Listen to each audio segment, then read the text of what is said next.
Hey y'all, how you doing? So today is Monday. It is February the 8th. And today I want to talk to you about, I want to show you a method of cleansing your chakras. And before I get into that, I want to talk a little bit about what are the chakras. So the chakras are 7 energy vortexes aligned along the human body. They are crown chakra, third eye, throat, heart, navel, which is between your belly button and your pubes, and then finally the root chakra at your genitals. And they are equivalent, the spiritual equivalent to, say, like your heart pumping blood through your body. They are channels through which the vital life force flows through your body. And they are sort of like reservoirs. So it's like the energy flows, fills up, it spins around, and then it spills over into the next chakra, spins around, fills up, flows. And so the energy can flow either way. When you're meditating and visualizing and you're pulling energy up from the earth into your root chakra, all the way up to your crown chakra.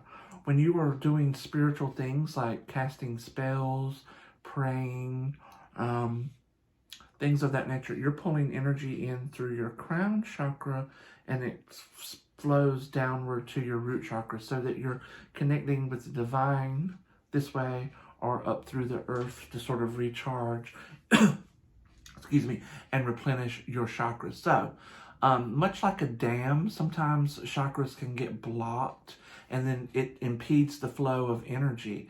And so, just like, I don't have the veins or whatever, but let's say if I had a vein here on my arm, if I was to press on that, it would block that blood. Or, you know what, when you're little, I know I ain't the only one that did this, when you take your hose pipe and you bend it and squeeze it and it keeps the water from running out and then somebody looks in it and you let go and it squirts them in the face. That's sort of how the chakra can kind of get blocked and the energy will be impeded. And so when your chakra is blocked, it can result in sickness, you can be lethargic, you have no energy, no motivation, depending on what you're prone to in life.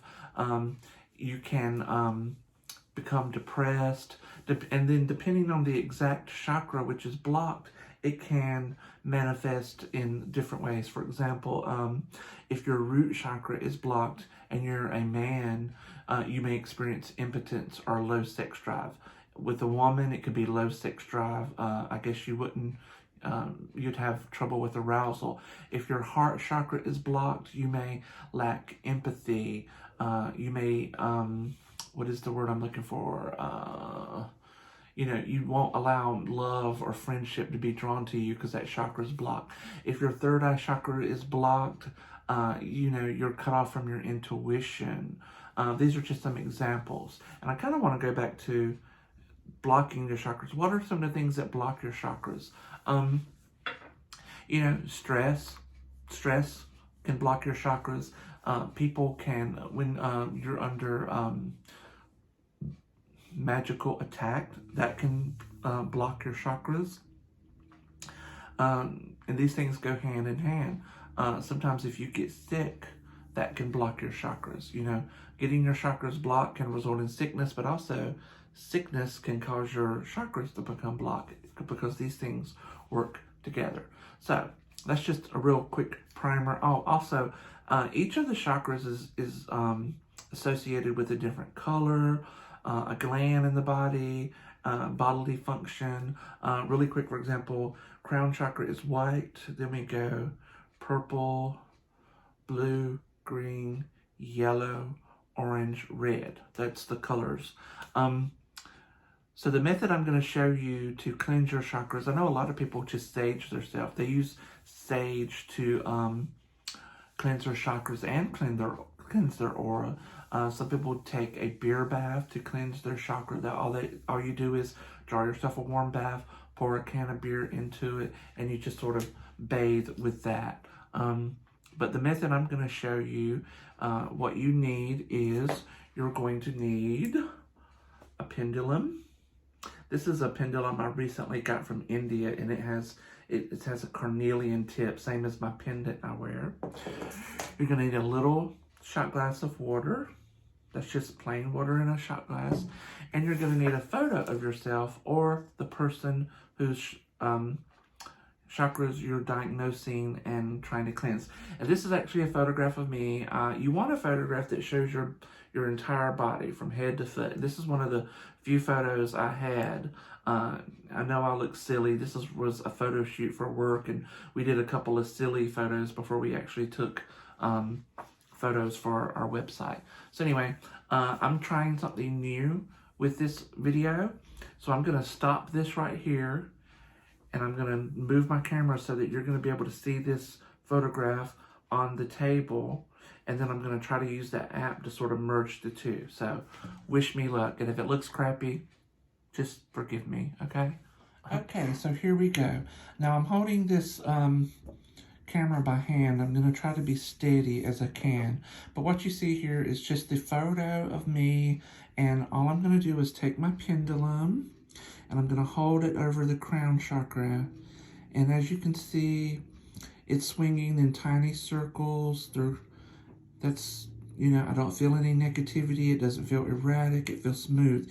You want to draw a correlation between the swinging of the pendulum and the spinning of the chakra. So now I'm going to move to the third eye. It seems to be going okay. Spinning clockwise rather than counterclockwise. So now I'm going to move down to my throat chakra. Give it a second. Spinning in a nice little circle. Okay.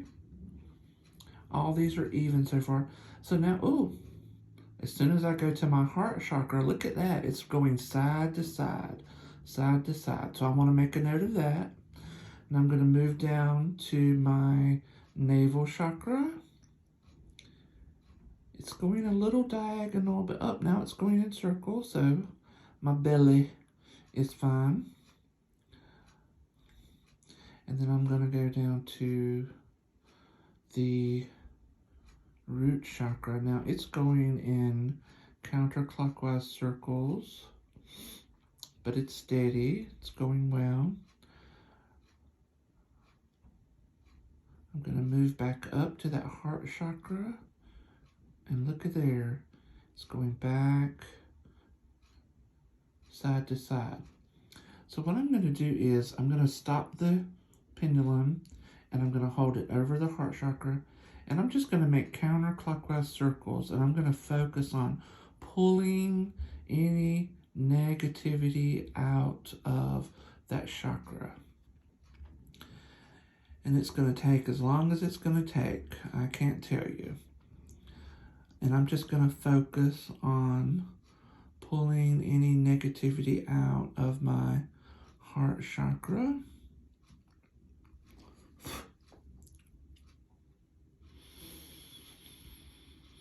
And while I'm doing that, I'm taking some deep breaths, deep breaths. I might imagine, now the heart chakra is green, so I may imagine some green energy. And right now, as I'm doing this, I feel my fingers and my hand tingling. And I do feel the sort of energy going up into the crystal. And the crystal will just let me know. I'm letting go now. I'm no longer consciously swinging it. I'm just going to see what it does.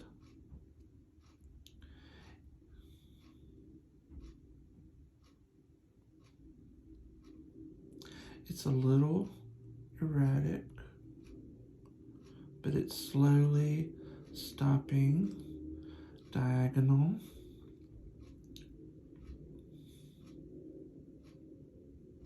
And changing.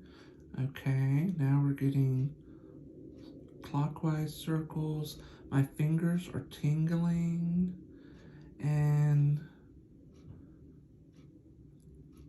There we go. It feels like it's cleansed. I do feel a little bit lighter. And now, next what we'll do is I'll just simply take the pendulum and dip it in this water for a few minutes. And any negativity that was in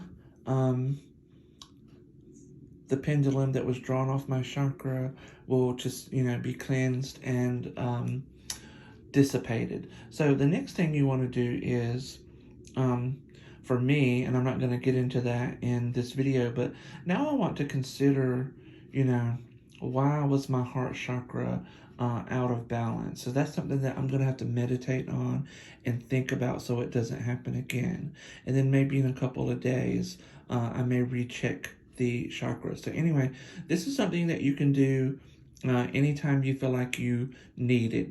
You might want to do it maybe once a month during the new moon or full moon, or once a month during the first day of the month, just to regularly cleanse your chakra and make sure everything's working correctly. But again, this is something that you can do anytime you feel like you have the need. All right, I hope you all enjoyed this video, and I'll see you next time.